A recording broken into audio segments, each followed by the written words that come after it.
students, today I will teach you the second chapter of the 12th class from the book Flamingo. The name of the chapter is Lost Spring, Stories of Stolen Childhood, written by Anees जंग। जैसा कि इसका title है lost spring. Spring एक season होता है जिसमें नए नए फूल खिलते हैं और हर जगह हरियाली का दृश्य देखने को मिलता है। यहाँ पर हमारी जो राइटर अनीस जंग हैं वो स्प्रिंग सीज़न को ह्यूमन चाइल्डहुड से कंपैरिजन करती हैं और कहती हैं कि छोटे छोटे बच्चों का चाइल्डहुड छिन जाता है जब वो चाइल्ड लेबर करते हैं या फिर वो गरीबी का फेस करते हैं। यहाँ पर राइटर कुछ ऐसे बच्चों की स्टोरीज भी सुनाती हैं जो हैं तो बहुत छोटे छोटे पर बचपन में ही उनका बचपना छिन जाता है।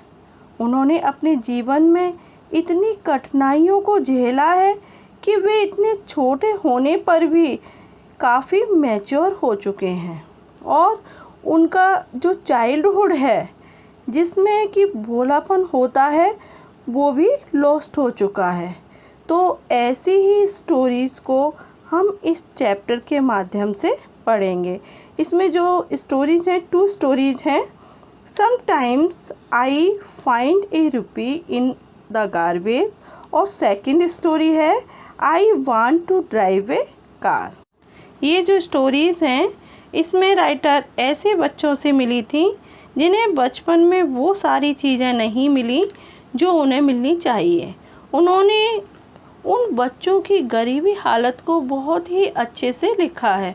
उन्होंने स्टोरीज़ का डिस्क्रिप्शन इतनी इमोशनल तरीके से किया है कि वो सभी के दिल को छू लेती हैं और इस बात को सोचने के लिए मजबूर कर देती हैं कि हम इन बच्चों के लिए क्या करें, क्या ऐसा करें जिससे उनकी कंडीशन सुधर जाए। फर्स्ट ऑफ ऑल इस चैप्टर के जो फर्स्ट स्टोरी को हम पढ़ते हैं जिसका नाम है sometimes I find a rupee in the garbage. कभी कभी मुझे कचरे के ढेर में 1 रुपया मिल जाता है। इससे क्लियर हो रहा है कि ये जो स्टोरी है वो एक रैक पिकर की है, मीन्स एक कूड़ा उठाने वाले लड़के की है। तो चलिए लाइन वाइज इस स्टोरी को पढ़ते हैं कि इसमें है क्या। Let us start. Why do you do this? I asked Sahib whom I encounter every morning scrounging for gold in the garbage dumps of my neighborhood। अब ये जो why do you do this, ये जो हमारी राइटर हैं अनीस जंग, वो एक साहिब नाम के लड़के से पूछती हैं जो कि एक रैग पिकर है। वो उससे पूछती हैं कि तुम यह क्यों कर रहे हो, और वो फिर कहती हैं कि मैं हर रोज़ उसे मिलती हूँ जो मेरे घर के पास जो कूड़ा करकट का ढेर है वहाँ पर वह रोज़ सुबह सुबह कूड़े को कुरेदता है।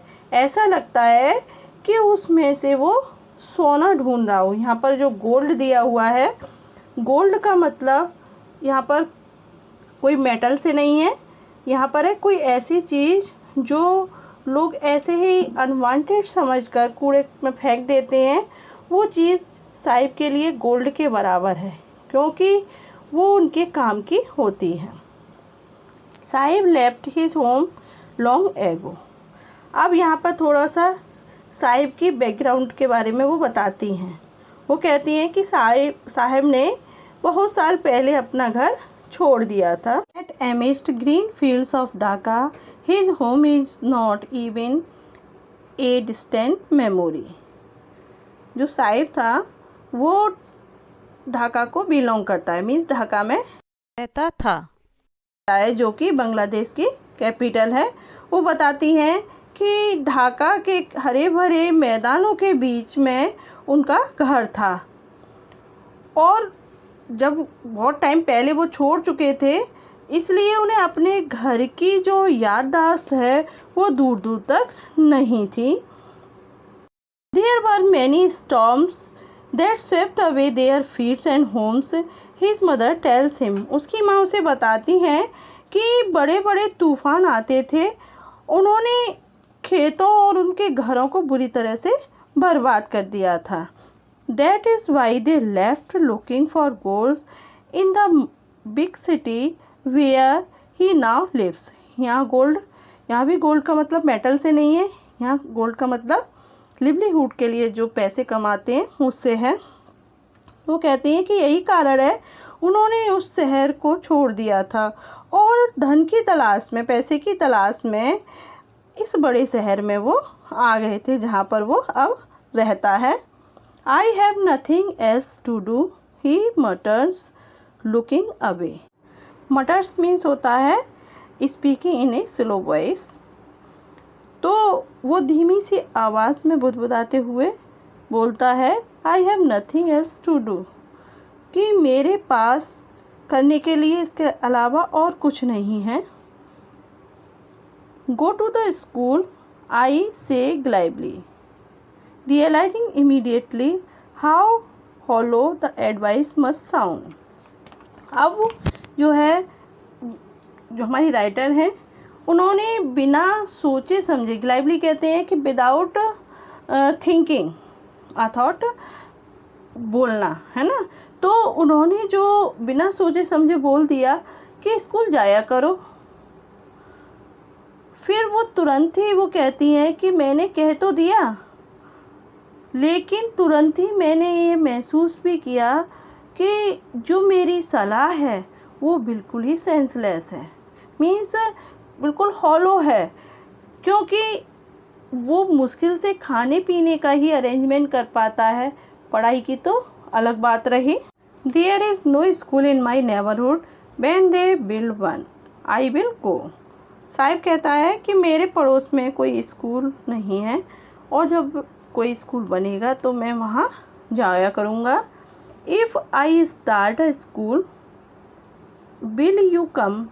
I asked half joking. तो मैं थोड़े से मजाक के अंदाज में पूछती हूँ कि यदि मैं स्कूल स्टार्ट करूँ तो तुम क्या वहाँ आओगे? Yes, he says smiling broadly. तो वह खुलकर मुस्कराता है और मुस्कराते हुए कहता है हाँ हाँ मैं आऊँगा. A few days later I see him running up to me. Is your school ready? अब कुछ दिन बाद लेखक कहती हैं कि कुछ बाद में देखती हूँ कि वह दौड़कर मेरे पास आता है और वो कहता है कि आपका स्कूल तैयार हो गया. It takes longer to build a school, I say, embarrassed at having made a promise that was not meant. अब अपने झूठे वादे पर थोड़ी सी उनको गिलानी हुई और गिलानी करते हुए मैंने कहा कि स्कूल बनाने में काफ़ी समय लगता है, ऐसे नहीं हो जाता. But promises like mine abound in every corner of his bleak world. लेकिन जिस तरह से मैंने वायदा किया था उससे, उस तरह के पता नहीं यानी कितने वायदे लोगों ने इस साहिब के साथ किए होंगे और वो उसके जीवन में के एक कोने में वो इसी तरह के पड़े होंगे. कहने का मतलब है पता नहीं कितने लोगों ने उससे वायदे किए होंगे, वो अब तक पूरे नहीं हो पाए होंगे. Months of knowing him, I ask him his name, Sahib Alam, he announces. काफ़ी महीनों के बाद राइटर उससे उसका नाम पूछती हैं तो वह अपना नाम बताता है, साहिब आलम. He does not know what it means. वो कहती हैं कि उसे अपने नाम का अर्थ पता ही नहीं है. If he knew its meaning, Lord of Universe, he would have hard time believing it. यदि उसे इसका अर्थ जो क्या है, संसार का मालिक, यदि पता चल जाए तो उसे इसका कभी भी विश्वास नहीं होगा. क्यों नहीं होगा? क्योंकि उसका नाम और उसकी लाइफ बिल्कुल ही विपरीत है, उसमें बहुत ही ज़्यादा अंतर है. उसका नाम इतना बड़ा है और उसकी ज़िंदगी बिल्कुल ही खाली और दुखों से भरी हुई है. Unaware of what his name represents, he roams the streets with his friends an army of barefoot boys who appear like the morning birds and disappear at noon. यहाँ पर राइटर बताती हैं कि नाम से अनविक जो साहिब था वो अपने जैसे लड़कों के साथ यानी अपने मित्रों के साथ गलियों में वह घूमता रहता था और सारे दिन उन लड़कों की एक आर्मी थी। आर्मी मीन्स उन लड़कों का, उन्हीं जैसे लड़कों का एक ग्रुप था जो सुबह से लेकर पक्षियों की तरह वो दिखाई देते थे और वहाँ पर कूड़ा करकट बीनते थे और दोपहर को गायब हो जाते थे। Over the months I have come to recognise each of them. महीनों से मिलते रहने के कारण मैं उनमें से प्रत्येक को पहचानने भी लगी हूँ। Why are not you wearing chappals, I ask one. उनमें से एक से मैंने पूछा कि तुमने चप्पल क्यों नहीं पहन रखी है। My mother did not bring them down from the safe, he answer simply. वह सीधा सा उत्तर दे देता है कि मेरी माँ ने जो सेफ के ऊपर रखी थी वो वहाँ से उतारी नहीं थी, इसलिए मैंने नहीं पहनी है। Even if she did, he will throw them off, adds another who is wearing shoes that do not match. वहाँ पर एक दूसरा लड़का था जिसने पैरों में अलग अलग जूते पहन रखे थे। वो कहता है कि यदि उसकी माँ दे भी देती तो उसे वह उतार कर फेंक देता क्योंकि उसे जूते पहनने की आदत है ही नहीं। When I comment on it, he shuffles his feet and says nothing. और जब राइटर ने उससे कमेंट किया कि तुमने अपने पैरों में अलग अलग जूते क्यों पहन रखे हैं, तो वह थोड़ा सा घबरा सा गया और अपने पैरों को सफल्स करने लगता है। यहाँ पर सफल्स मीन्स है कि एक पैर को दूसरे पैर पर चढ़ाना, मतलब अपने पैरों को छिपाने की वो कोशिश कर रहा था और राइटर को कुछ नहीं कहता है। I want shoes, says the third boy who has never own a pair all his life. और जो तीसरा लड़का है जिसके पास जीवन में कभी भी जूते थे ही नहीं, तो वह कहता है कि आई वांट शूज़, मैं शूज़ पहनना चाहता हूँ। Traveling across the country, I have seen children walking barefoot in cities on village roads. अब राइटर कहती हैं कि मैंने अपने देश में बहुत सारी जगह ट्रैवल किया, वहाँ मैंने शहर और गांव की सड़कों को देखा। ज़्यादातर वहाँ पर देखा कि बच्चे नंगे पैर ही घूम रहे थे। It is not lack of money but a tradition to stay barefoot is one explanation. अब वो जो नंगे पैर घूम रहे थे, यह जो है वो वहाँ गरीबी के कारण नहीं, पैसों की कमी के कारण नहीं, बल्कि नंगे पैर रहना एक परंपरा है, उनकी एक ट्रेडिशन बन गया था। I wonder if this only an excuse to explain away a perpetual state of poverty. यहाँ पे एक्सक्यूज मीन्स है बहाना बनाना।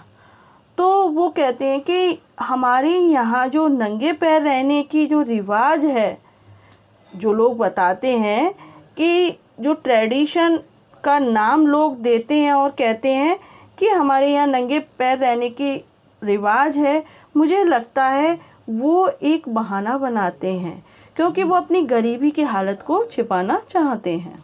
आई remember a story a man from Udupi once told मी।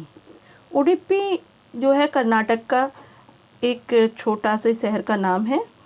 तो राइटर कहती हैं कि मुझे एक कहानी याद आती है जो उडुपी के एक आदमी ने एक बार मुझे सुनाई थी।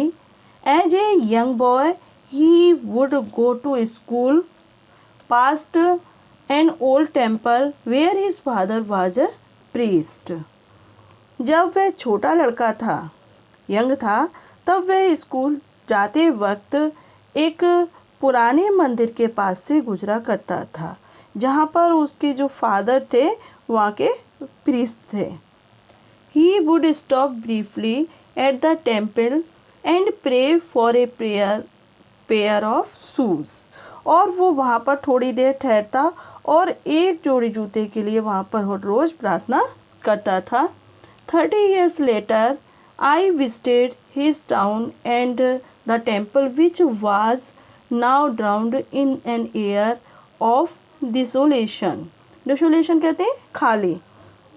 अब वो 30 साल बाद, वो कहती हैं कि जब 30 साल बाद जब मैंने उस शहर में और वहाँ के मंदिर में गई तो मैंने वहाँ पर क्या देखा कि वहाँ पर सब कुछ खाली है, वहाँ कोई मंदिर भी नहीं रहा। In the backyard where lived the new priest, there were red and white plastic chairs. वहाँ पर काफ़ी चेंजेस आ गए थे और वो देखती हैं कि मंदिर के पीछे जहाँ पर एक नया पुजारी आ गया है और वहाँ पर एक नया पुजारी रहता है और वहाँ लाल और सफ़ेद रंग की वहाँ पर कुर्सियाँ पड़ी हुई हैं। ए young boy dressed in A grey uniform wearing socks and shoes arrived, painting and threw his school bag on folding bed. एक छोटा सा लड़का जिसने ग्रे कलर की स्कूल यूनिफॉर्म, सॉक्स और शूज़ पहन रखे हैं, वो हाँफता हुआ आया और उसने फोल्डिंग पर अपना बैग पटक दिया। Looking at the boy, I remembered the prayer another boy had made to the goddess when he had finally got a pair of shoes. वो कहती हैं जब उन्होंने उस लड़के को देखा तो उन्हें उस दूसरे लड़के की याद आ जाती है जो जूते के लिए ईश्वर से प्रार्थना किया करता था। Let me never lose them, the goddess had granted his prayer.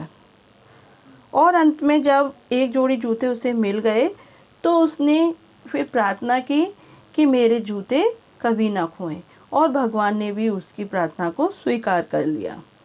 Young boy like the son of priest now वोर शूज। अब पुजारी के जो पुत्र था उस पुत्र की तरह छोटे छोटे बच्चे भी जूते पहनने लगे थे। उनकी लाइफ में भी काफ़ी चेंज आ गए थे।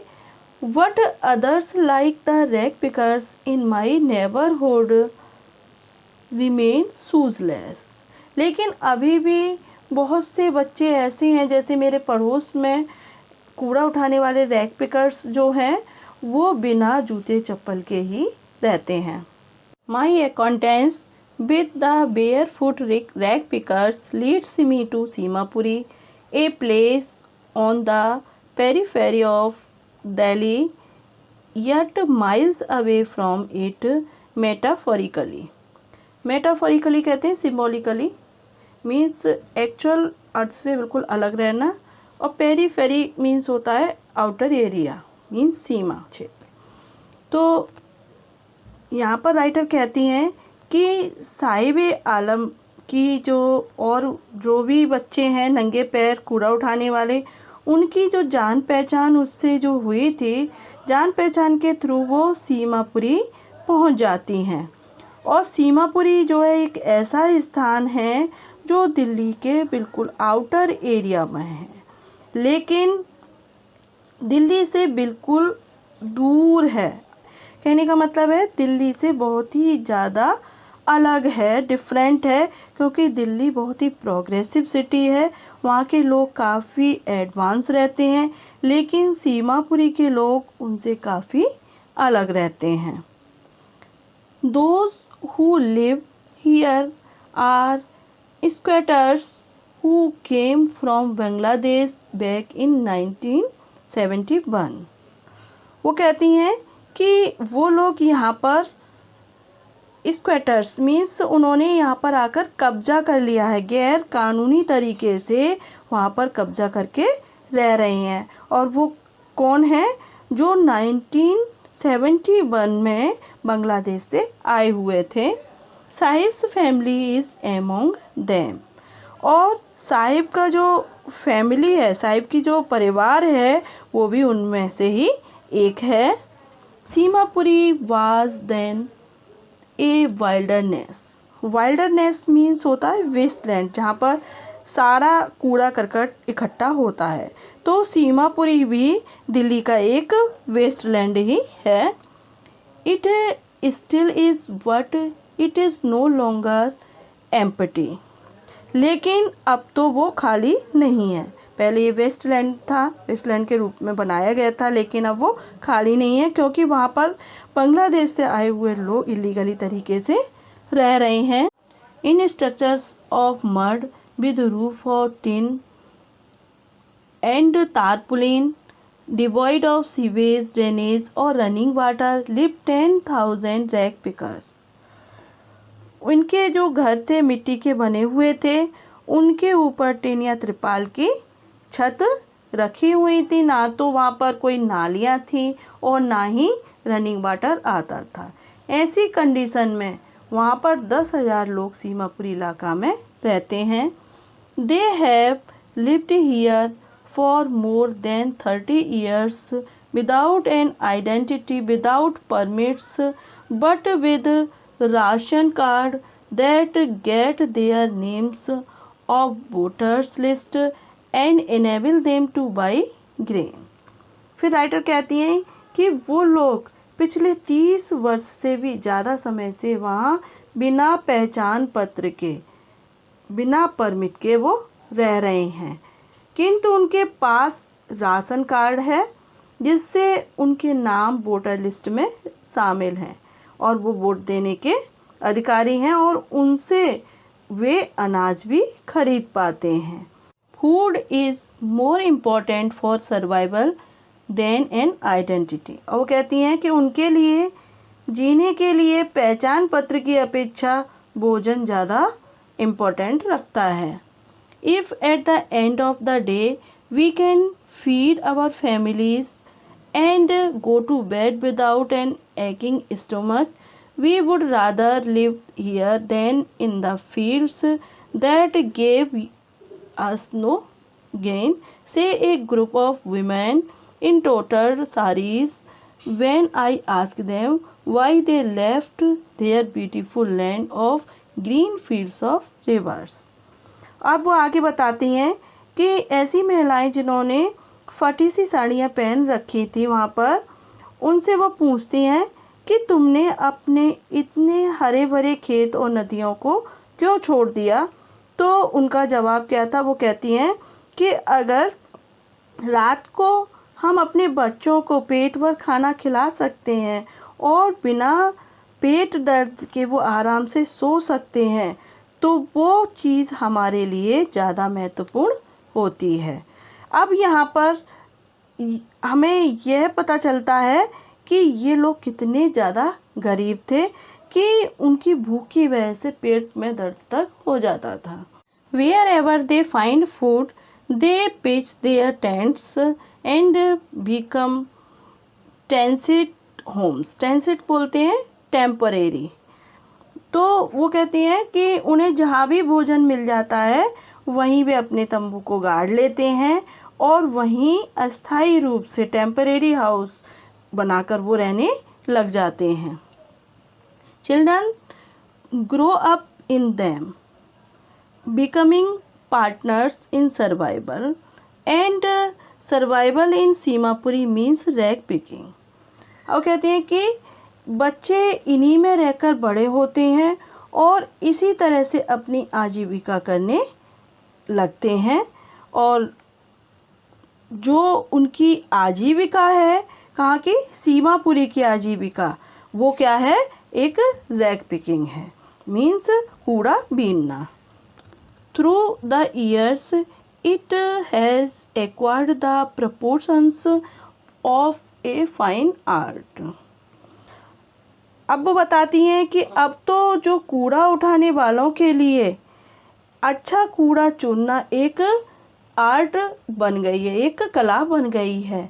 Garbage to them is gold, it is their daily bread, a roof over their heads even if it is a leaking roof, but for child it is even more. उनके लिए कूड़ा जो है, कूड़ा भी एक क्या है, एक गोल्ड है। अब यहाँ पर गोल्ड क्यों, क्योंकि वो इतना वैल्यूएबल है कि गार्बेज में से वो ऐसी चीज़ें निकाल लेते हैं और उनको बेचते हैं और फिर वो उनसे अपने खाने का सामान ले आते हैं और अपने ऊपर छत तक डाल लेते हैं। अब वो जो है छत यहाँ पर डाल के कूड़े में से जो भी चीज़ निकालते हैं वो भी उनके कुछ घर के लायक होती हैं, तो वो अपने घर में रख लेते हैं, चाहे वो लीक ही क्यों ना हो रही हों। वो छत मतलब पुरानी कोई टीन वगैरह है वो डाल ली और उससे उन्होंने अपने आप को सरवाइव किया। और बच्चों के लिए यहाँ पर छत से भी ज़्यादा इम्पोर्टेंट होता है, क्योंकि उनके लिए वहाँ पर फटे पुराने जूते, फटे पुराने कपड़े और यहाँ तक कि बहुत सारी चीज़ें उन्हें मिल जाती हैं। I sometimes find a rupee, even a 10 rupee note. Sahib says his eyes lighting up. Sahib बहुत खुश होता है जब वो राइटर को बताता है कि कभी कभी मुझे 1 रुपया या 10 रुपये तक का नोट मिल जाता है। When you can find a silver coin in a heap of garbage, you do not stop scrounging, for there is hope of finding more. वो कहती हैं कि सही बात है कि जब इस लड़के को कूड़े में चांदी का सिक्का मिल जाता है तो उसे ये लगता है कि कूड़ा चाटना कोई बुरी बात नहीं है, और उसी होप के साथ वो उस कूड़े में अच्छी अच्छी चीज़ें मिलेंगी तो वो कूड़ा छांटने लगता है। उसे आगे भी अंदर से क्यूरियोसिटी होती है कि मुझे कुछ और भी मिलेगा। तो यहाँ पर जो राइटर हैं वो एक रैग पिकर्स की जो मेंटल कंडीशन है वो यहाँ पर बताती हैं। It seems that for children garbage has a meaning different from what it means to their parents. वो बताती हैं कि बच्चों के लिए गार्बेज का अलग अर्थ है और पेरेंट्स के लिए अलग अर्थ है, दोनों में बहुत अंतर है। For the children it is wrapped in wonder, for elders it is means survival.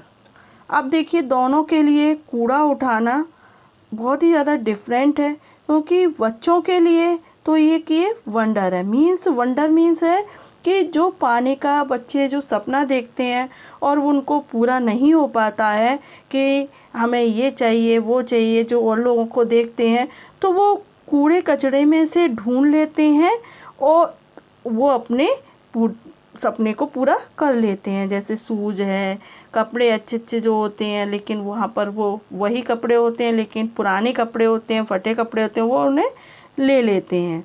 और बड़ों के लिए वो एक लिवलीहुड है, जिंदा रहने के लिए वो चीज़ों को कूड़े में से देखते हैं। One winter morning I see Sahib standing by the fenced gate of the neighborhood club watching 2 young men dressed in white playing tennis. Writer बताती हैं कि एक जाड़े की सुबह थी जब उन्होंने देखा कि साहिब जो है पास ही क्लब में फेंस लगे हुए गेट के बाहर खड़ा हुआ है और वो 2 लोगों को देख रहा है जो कि सफ़ेद कपड़े पहने हुए हैं और वो टेनिस खेल रहे थे। I like the game he hums content to watch it standing behind the fence. मन ही मन वो अपने कहता है कि मुझे भी वो खेल पसंद है। Go inside when no one is around he admits the gatekeeper lets me use the swing. और फिर वो बताता है कि क्लब में जब कोई नहीं होता है तो मैं अंदर वहाँ चला जाता हूँ और गार्ड जो है मुझे वहाँ झूला झूलने के लिए दे देता है। Sahib two is wearing tennis shoes that look strange over his discoloured shirts and shorts. Writer कहती हैं कि साहिब ने भी टेनिस शूज़ पहन रखे थे जो बड़े ही अजीब लग रहे थे, क्योंकि उसकी जो शर्ट है उसका कलर जो है फीका सा है और शॉर्ट्स भी उसकी पुरानी है। Someone gave them to me he says in the manner of an explanation. फिर साहिब राइटर को बताता है कि किसी ने ये जो शूज़ हैं और शॉर्ट्स हैं ये किसी ने उसके लिए दिए थे। The fact that they are discarded shoes of some rich boy who perhaps refused to wear them because of a hole in one of them does not bother him। वो बताती हैं कि ये जो शूज़ हैं शायद किसी अमीर घर के बच्चों ने फेंक दिए होंगे, क्योंकि या तो वो उन्हें पहनना नहीं चाहते हैं या फिर एक दो उसमें छेद हो गए हों और साहिब ने उसको कूड़े में से उठा लिए होंगे। लेकिन इस बात का साहिब पर कोई फ़र्क नहीं पड़ता है। For one who has walked barefoot, even shoes with a hole is a dream come true। और वो कहते हैं कि जो नंगे पैर चलता रहा हो उसके लिए छेद वाले जूते मिल जाएं तो उनका सपना पूरा हो जाता है। जिसने कभी जूते पहने नहीं हो तो उसे छेद वाले जूते पहन करके ही सपने पूरे हो जाते हैं। But the game is watching so intently is out of his reach. लेकिन अब गेम की बात हो तो जो गेम देख रहा है वो इस तरह से वो अपने सपने को पूरा नहीं कर पाएगा। This morning Saheb is on his way to the milk booth. Writer कहती हैं कि आज सुबह साहिब एक दूध की दुकान पर जा रहा था। In his hand is a steel canister. Canister means container. उसके हाथ में एक स्टील का कंटेनर था। I now work in A tea stall down the road he says pointing in A distance. दूर से इशारा करते हुए वो कहता है कि मैं इस सड़क पर आगे की चाय की दुकान पर काम करता हूँ। I am paid 800 rupees and all my meals. और जो मैं काम करता हूँ उसके बदले में मुझे 800 रुपये और सभी वक्त का खाना मिलता है। Does he like the job I ask. फिर मैंने उससे पूछा क्या साहिब तुम्हें ये काम पसंद है। His a face I see has lost the carefree look. वो आगे बताती हैं कि मैं क्या देखती हूँ उसके चेहरे की जो केयर फ्रीनेस है और जो उसकी स्वतंत्रता है वो पूरी तरह से खो चुकी थी। The steel canister seemed heavier than the plastic bag he would carry so lightly over his shoulder. जो स्टील का जो कंटेनर है उसके जो प्लास्टिक के उस थैले से कहीं ज़्यादा भारी लगता है, जिसे वो बड़े आराम से अपने कंधे पर ले जाया करता था जो कूड़ा उठाता था उस समय। The bag was his. ये क्यों लग रहा है? क्योंकि उसके अंदर कोई उस समय कोई बाउंडेशन नहीं थी। अब वो एक दूसरे कंटर में काम करता है। उसका जो थैला था वो खुद का था।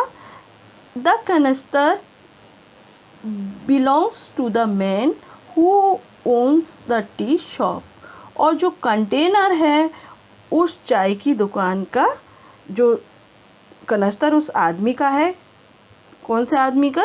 जो चाय की दुकान का मालिक है। Saheb is no longer his own master. Saheb अब अपना स्वयं का मालिक नहीं रहा। इस प्रकार से बच्चों इस चैप्टर की जो फर्स्ट स्टोरी थी वो यहीं पर फिनिश होती है। मुझे आशा है कि आपको अच्छे समझ में आई होगी। नेक्स्ट स्टोरी हम अगले वीडियो में पढ़ेंगे। ओके।